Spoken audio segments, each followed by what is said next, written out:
Olá, está começando mais um programa É Justo, um programa realizado pelo curso de Direito da Universidade de Ribeirão Preto em parceria com a TV UNAERP. A proposta do programa é levar informações sobre direitos e deveres aos cidadãos, aproximando o direito da comunidade. Meu nome é Leisa Borelli Prison e hoje vou apresentar o programa para falarmos sobre fake news e processo eleitoral. Para falar sobre esse tema, nós convidamos o professor Luiz Eugênio Scarpino Júnior. O professor Scarpino é mestre e doutor pela Universidade de Ribeirão Preto, ele é professor da graduação da UNAERP e atual supervisor do Núcleo de Ensino Prático e Extensão da mesma universidade. Professor Scarpino, é um prazer ter aqui com a gente. Muito obrigado por ter aceitado o convite para fazer parte do nosso programa. Muito obrigado. Professor Scarpino, você acabou a sua tese de doutorado recentemente. E agora vai publicar o seu tema, vai publicar a sua tese, do doutorado. E exatamente sobre esse tema, fake news e processos eleitorais, toda essa discussão em cima das fake news. Conta pra gente o que significa, o que são essas fake news, as tão faladas fake news no direito, na comunidade, no social, na toda a nossa comunidade. Por que se fala tanto em fake news? Obrigado, professora Leisa, pela pergunta, pelo convite e pela oportunidade de vir aqui dialogar sobre esse tema tão instigante. Eu acho que antes de falar do que são fake news, é melhor falar o que não são fake news. Talvez o tema fake news tenha ganhado uma dimensão errada e muitas pessoas utilizem-no de forma indevida. Por exemplo, fake news não poderia ser traduzido literalmente como notícias falsas, porque é natural das pessoas errarem e não necessariamente terem a intenção de querer errar. Isso faz parte da falibilidade humana. Eu poderia falar como notícia fraudulenta ou como uma tentativa de você induzir alguém a acreditar numa coisa que não é verdade.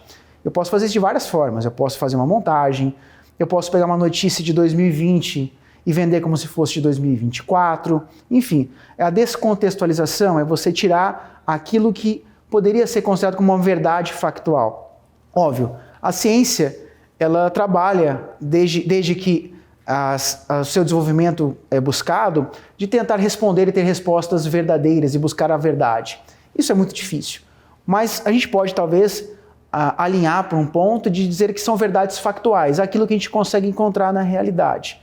Então, o ponto de entender que são fake news é, na verdade, entender que a mentira faz parte do ser humano, os erros fazem parte da nossa existência, mas o problema disso tudo é a maneira com a qual isso é utilizado e principalmente como isso vem sendo utilizado nos últimos momentos para atrapalhar, para ludibriar, para fraudar processos eleitorais. Porque isso sempre aconteceu, mas agora a escala que a gente fala através das redes sociais, da internet, isso tudo ganha uma dimensão, uma proporção ainda mais alarmantes e preocupantes a ponto da gente querer dizer que as fake news são um grande problema para a nossa democracia, para a nossa realidade. Nesse tema, a gente trabalha as fake news, a gente pode falar que existem notícias falsas, fraudulentas, em todos os aspectos, não necessariamente em setores políticos ou eleitorais. Mas ficou muito evidente nos processos eleitorais, nos últimos processos eleitorais, que essas questões vêm cada vez mais aparecendo no Brasil e no mundo.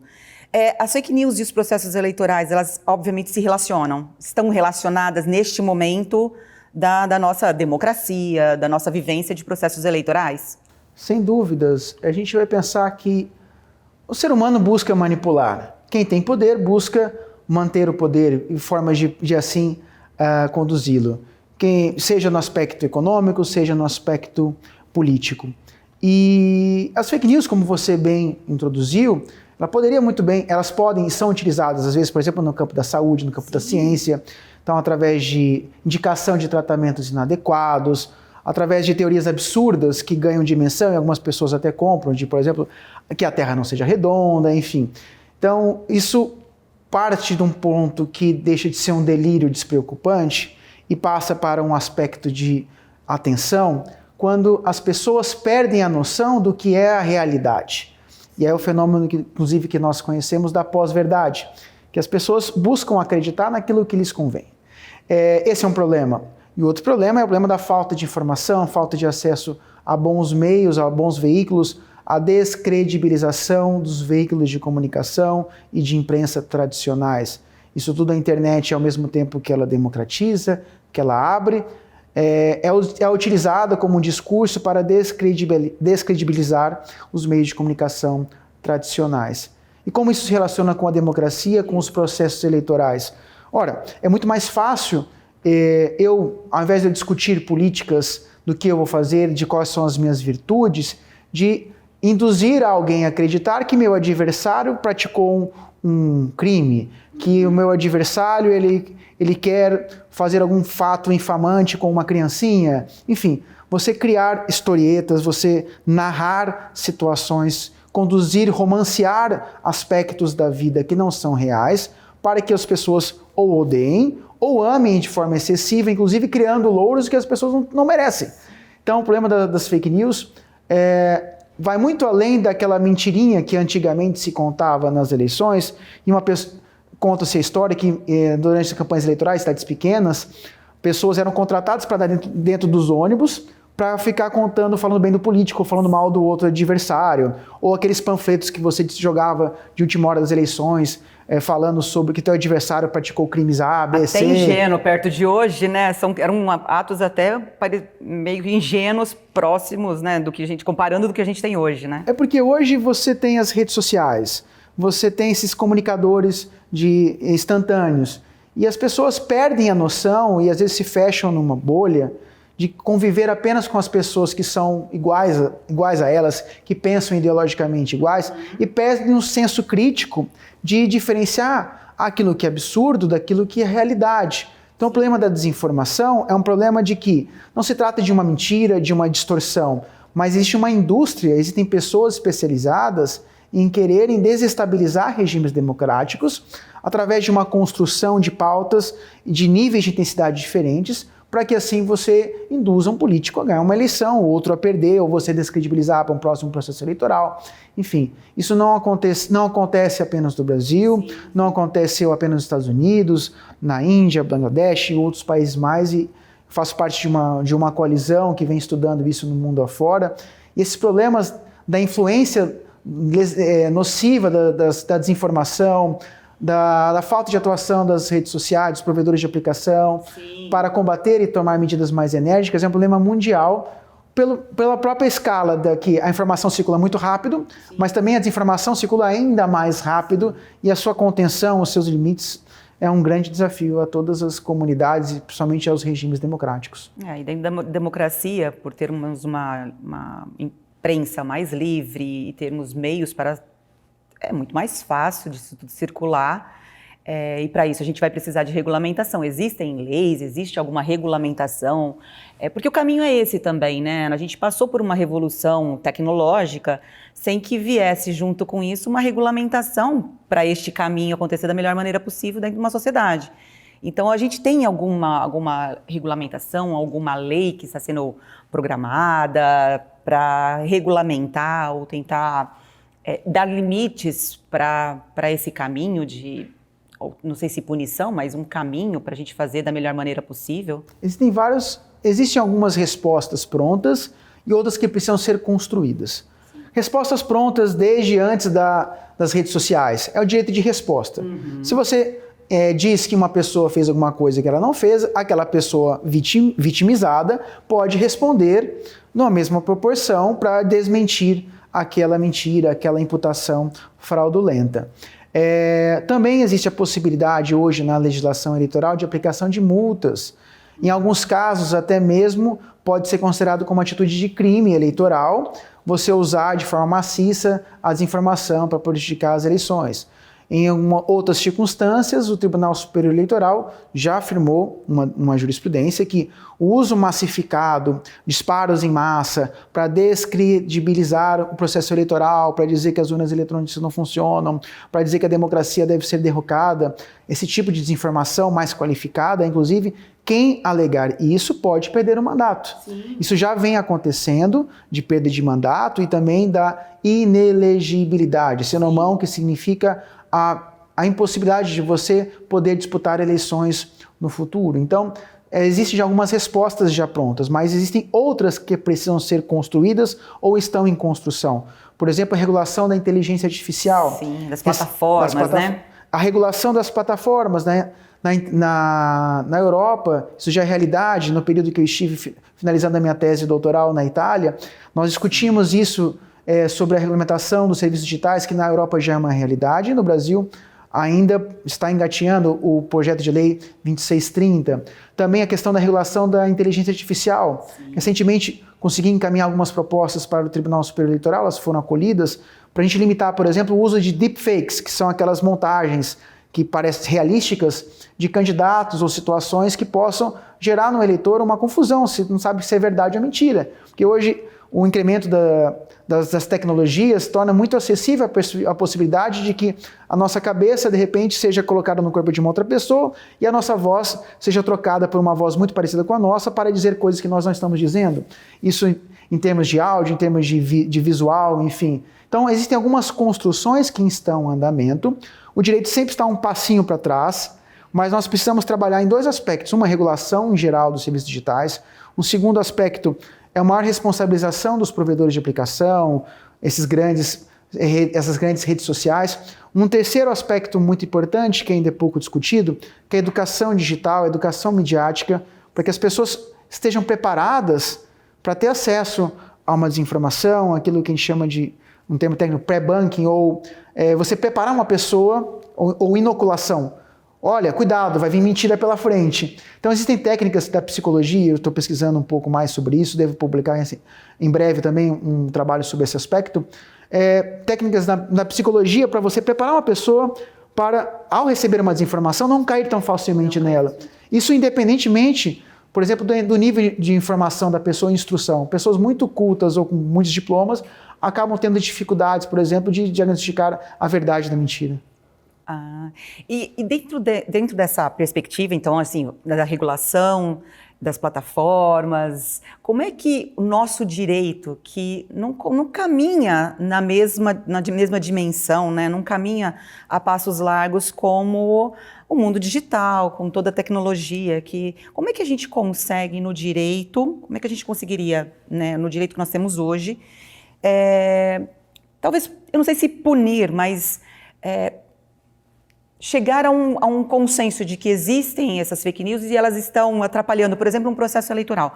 Como é que eu faço essa ligação do direito hoje, como ele está, com o avanço dessa tecnologia? É isso que eu queria perguntar. Entendi. É a pergunta de $1 milhão, né? Você, exato. Como conseguir equilibrar ao mesmo tempo a liberdade de expressão, sim, a possibilidade das pessoas criarem discursos, de fazer debates políticos acalorados, de entender que existe o fenômeno natural da polarização, que as pessoas podem estar num polo, podem estar no outro polo ideológico, isso fazer parte de uma regra normal do sistema, para entender que dali existem outras condutas que podem ser consideradas como fraudulentas. Sim. E essas é sim que nós devemos atuar. Então, entendo que uma vacina, que eu apontaria para isso, é primeiro centrar forças nos grandes produtores de conteúdos. Defendo, e fiz essa sugestão ao G20, que desse ano é presidida pelo Brasil, tem um grupo de trabalho que está discutindo algumas políticas públicas, que nós coloquemos um foco mais acentuado nos influenciadores digitais. Sim. Que são pessoas que com uma postagem conseguem alcançar milhões de pessoas automaticamente. Entendo também que essas pessoas que financiam esses conteúdos fraudulentos devam ter respostas mais duras. E óbvio, até para chegar naquele que a gente brinca da tia do Zap, aquela pessoa que encaminha uma corrente sem saber que ela acontece, essa pessoa ela é vítima de toda uma construção pensada para manipular e para fazer com que as pessoas percam a noção da realidade. Isso é um grande problema nas democracias, é um problema para a saúde pública, por exemplo. A gente vê uma queda acentuada no número de pessoas vacinadas por conta de mentiras que vêm sendo propaladas sobre efeitos adversos inadmissíveis e que não existe a menor lógica com relação a algumas vacinas. Então, crianças hoje estão sendo menos vacinadas e, consequentemente, algumas doenças que estavam erradicadas estão voltando a aparecer. Então, isso é uma questão de saúde, é uma questão de estabilidade da democracia, é uma questão da nossa convivência social mais adequada.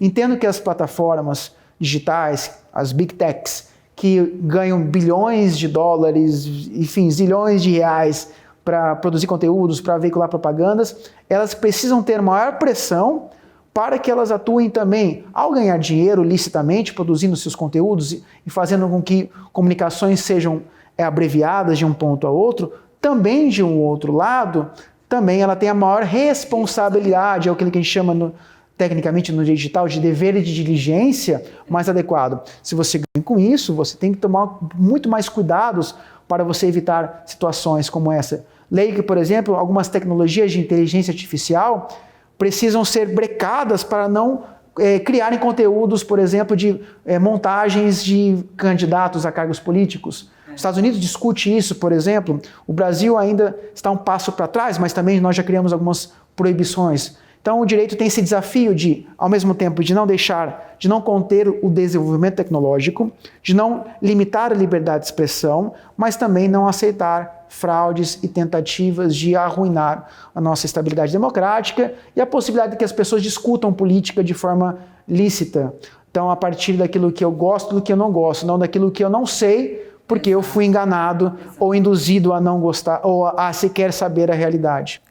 As plataformas talvez tenham que ter um pouco mais de responsabilização, não só porque ganham dinheiro com isso, né, mas também porque tem toda uma estrutura a favor no seu funcionamento para que isso seja amplamente divulgado. Então a responsabilidade acaba ficando cada vez maior, né? A gente vê os exemplos de montagens de crianças, né, que tiram uma foto com roupa e de repente a inteligência artificial retira essa roupa. Então essas notícias, essas montagens, essas fraudes, isso também deveria caber às próprias plataformas, né, a responsabilização por todo esse conteúdo. A gente talvez esteja iniciando nesse universo dessa revolução tecnológica, a gente ainda está engatinhando, né? Talvez a gente não saiba ainda lidar não fomos educados para lidar com plataformas digitais, com todo esse mundo digital, com essas informações todas que estão presentes o tempo inteiro. Professor? Ao tempo da gravação dessa entrevista, a União Europeia acaba de aprovar uma regulação para a inteligência artificial que vai ser aplicada nos próximos 2 anos nos Estados-membros da União Europeia. Então a ideia é que também essas regras que tragam maior dever de diligência, de marcação de por exemplo, um selinho dizendo que isso é produzido por inteligência artificial, de limitar a possibilidade de que as máquinas façam coisas que humanos devem fazer do ponto de vista de julgamentos éticos. Algumas questões que, por exemplo, do ponto de vista da biotecnologia já se proíbe. Por exemplo, hoje se proíbe, é uma coisa eticamente recriminada, a possibilidade de a gente fazer clones de seres humanos. Sim. Sabemos que existem tecnologias para isso, sim, mas a gente rechaça essa possibilidade. Talvez precisamos pensar na inteligência artificial e na desinformação como um tipo de uma ameaça tão grande como as bombas nucleares são para a nossa estabilidade e a nossa sobrevivência física e terrena. Então, esse assunto é um assunto sério, não adianta só o Brasil regular isso, não apenas a União Europeia, mas é uma discussão global de como nós vamos lidar com essas tecnologias, esse desenvolvimento belíssimo que nós temos à disposição, para que ele não volte contra nós e volte contra aquilo de mais caro nós construímos. É a nossa liberdade e principalmente a nossa estabilidade e a possibilidade de a gente conviver uns com os outros de forma pacífica. Professor Scarpino, muito obrigado por ter participado do nosso programa. É um prazer, em nome de toda a equipe, eu agradeço sua participação. E você que ficou com alguma dúvida ou tem alguma sugestão para o nosso programa, sugestão de tema para o nosso programa, escreva para a gente. Assistam os nossos programas. Obrigada e até mais.